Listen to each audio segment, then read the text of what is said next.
Smarty Pants, can you name something that's squiggly and wiggly, slimy and grimy, small and crawly, gross and dirty, and extremely prolific? And by prolific, I mean highly productive. Ooh.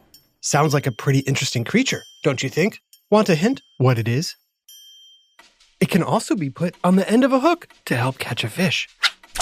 Did you say a worm? Yep, that's right. Hooray! Yay! Whoopee! In an area about the size of a Little League baseball field, there could be more than 1 million earthworms under the ground. Yeah, we do our best work in gardens, though. Oh, hey, are you in charge of this worm army? That's right. It might look like we're just wiggling around doing nothing, but worms are usually busy breaking down organic matter, like leaves and grass. And we love compost. Apple cores, banana peels, carrot shavings. Worms munch on these natural materials and leave behind castings, or worm poop, that are highly valuable as fertilizer. Ooh. That's right. We bring down the soil from the top and mix it with the soil below, making sure all the soil gets plenty of air and water, which helps your plants grow. We can eat as much as our entire body weight every day. Nom, nom, nom, nom, nom. Yum! Earthworms prefer to stay in the dirt, where they have plenty of oxygen, moisture, and food. It's tough to tell which end is which, but worms do have an interior front end and a posterior tail end. Their digestive system passes straight from mouth to butt. We digest as we move, leaving nutrients like potassium and nitrogen in the soil behind us. Yippee! So efficient! Worms rule! Yet, despite all the good things worms do for the earth, earthworms are very underappreciated. People find them scary or gross. Ew. We dig them up, cut them in half, or stomp on them. Admit it, you've killed a worm or two in the past, haven't you? Sorry, I was only 4. Well, hopefully, after hearing this episode, your worm stomping days will be behind you. But what makes earthworms so good for the earth? How do they get around with no arms or legs? And can a worm bite you? It's time for another whiff of science on Who smarted? Who's smarted? Who's smart? Is it you? Is it me? Is it science or history? Listen up, everyone. We make smarting lots of fun on Who Smarted? Hut, ho, hut, ho, hut, hut, ho, ho. So, if an earthworm has no arms or legs, how does it move? The way it works is this. Earthworms have long muscles that run the entire length of their body, and muscles that encircle their bodies, plus little bristles on their skin called setae. The setae help keep them from slipping as they stretch and contract their segmented bodies to push forward or backward through the soil. Sort of how you might move if you were in a sleeping bag and the zipper broke. Speaking of worm bodies, worms must stay damp to survive because they breathe through their skin. Weird, right? Earthworms don't have lungs. Our skin's gotta stay moist so we can absorb oxygen straight through our skin and into our bloodstream. And to pump all that oxygenated blood to our muscles to move through the soil, we have 5 hearts. That's a lot of hearts. There's also a lot of worms. Smarty Pants, care to take a guess how many types of worms there are? Are there A, 100 types, B, 1,000 types, C, 10,000 types, or D, hundreds of thousands of types of worms?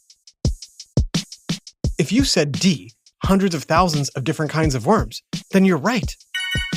There's flatworms, tapeworms and flukes, roundworms, hookworms and threadworms, and some of these are parasites who feed on humans or other mammals. We've got 5 hearts, or 6 if we're a heartworm living inside a doggy. There's also aquatic worms like horsehair worms, detritus worms, or planaria worms, but the worms we're chatting with today are in the phylum Annelida. segmented worms, and more specifically, Eisenia fetida, one of approximately 2,700 species, commonly known as earthworms. We're the best. Of course, I might be biased. Yeah! Earthworms rule! We're the coolest! Cool indeed. In fact, worms are cold-blooded, so they seek out soil that's not too hot and not too cold to regulate their body temperature. Earthworms are also hermaphrodites, which means they all have both male and female reproductive organs. So all worms lay egg capsules. Then, in 2 to 3 weeks, between 1 and 5 baby worms will hatch from the tiny cocoons. They'll be smaller than an inch long. And oh, so cute! They'll reach their full size in about a year. For some, they'll remain little, like an inch, while other worms that live in the United States can grow up to around 14 inches, which is a little longer than an average sheet of loose-leaf paper. But in other parts of the world, some types of earthworms can become enormous. Whoa. Hey, Smarty Pants, can you guess the approximate length of the longest worm ever found?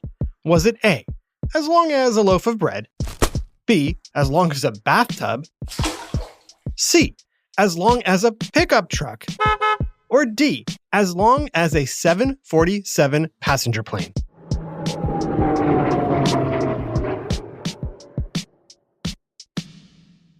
Well, rest assured, it wasn't the plane.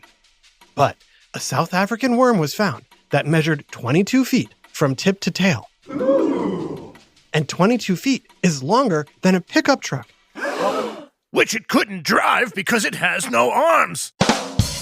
But hey, we can regrow our missing segments.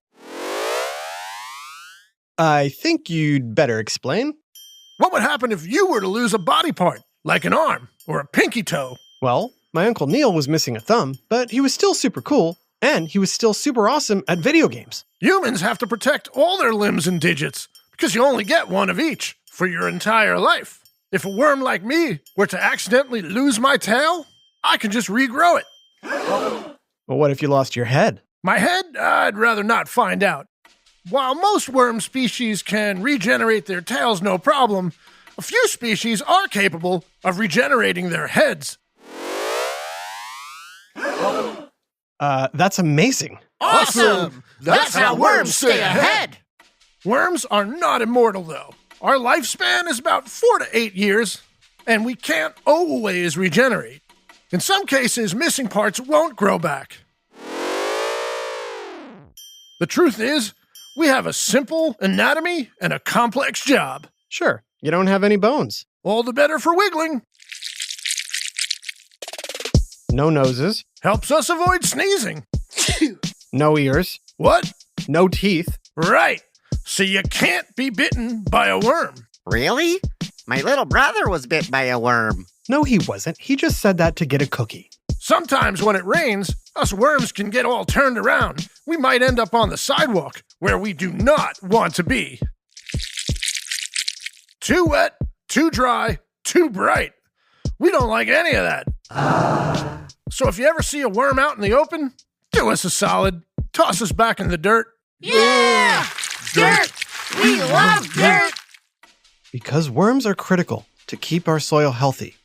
They're also critical to helping our plants thrive and keeping our food and oxygen sources sustainable. You need us! We're your friends! Even our slime is super. It is? Yep, our slime helps keep us moist. Ah, do you remember why worms need to stay moist? Okay, I heard some of you say it. Because that's how they breathe. Through our skin. The slime also contains nitrogen, an important nutrient for plants. And the slime holds soil together in formations called aggregates.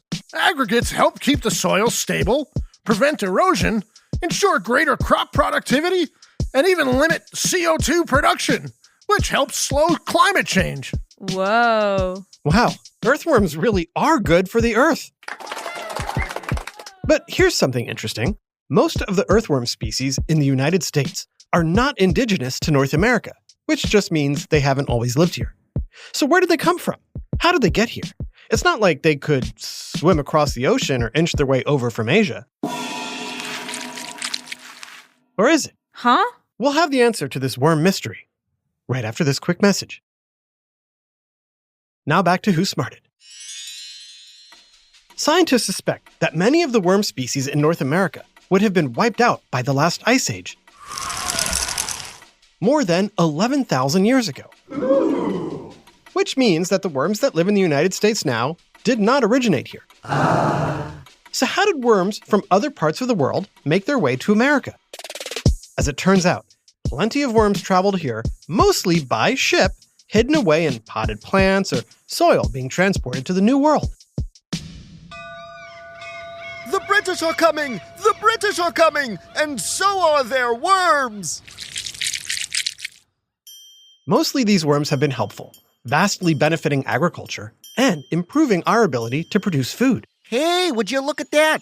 These worms helped my garden grow. And it was actually another famous Brit, naturalist Charles Darwin, who confirmed, through 39 years of experimentation, that earthworms were turning the soil, thus making it more fertile. Previously, gardeners thought of worms as pests. Hey, there's a worm in my apple. Ah, but there might not be an apple without that worm. Ah, yeah, right. Okay. Darwin's book, with the exciting title, The Formation of Vegetable Mold Through the Action of Worms with Observations on Their Habits, published in 1881, sold even better during his lifetime than his most famous work, The Origin of the Species. Whoa. Thanks to the work of Darwin, we now know how valuable the squiggly working worms are to our food supply. Worms are still not always welcome, though. What you talking about, narrator? Some ecosystems, like the northern forests of Canada and Alaska, can actually be harmed by worms. These forests require a thick layer of decomposing material, known as duff, in order to protect young plants as they grow, and to provide a habitat for insects and small creatures, like frogs and salamanders. Worms arriving in this ecosystem eat up all the duff and disrupt this forest floor habitat. Hey, it's our job to eat things. But I could see how that could be a problem. When smaller creatures don't survive because they lose their habitat, larger creatures suffer because they lose their food source. It's a cycle of disruption that affects all life in the forest. Wow, who knew a little worm could do so much harm? Earthworm burrows may also have a negative impact on forest geology by impacting the stability of forest terrain, even though these same burrows have a positive effect on your garden. Fine, us worms, we'll stick to gardens. And you humans, stop stomping on us. Deal. A big shout out to Ruby in Woodland Hills, California. Thanks so much for listening to Who Smarted. This episode, Worms, was written by Libby Ward and voiced by Adam Tex Davis, Max Kamaski, and Jerry Colbert. Technical direction and sound design by Josh Hahn. Who Smarted is recorded and mixed at the Relic Room Studios. Our associate producer is Max Kamaski. These credits were recorded in Shelley Colbert's closet. The theme song is by Brian Suarez, with lyrics written and performed by Adam Tex Davis. Who Smarted was created and produced by Adam Tex Davis and Jerry Colbert. This is an Atomic Entertainment production.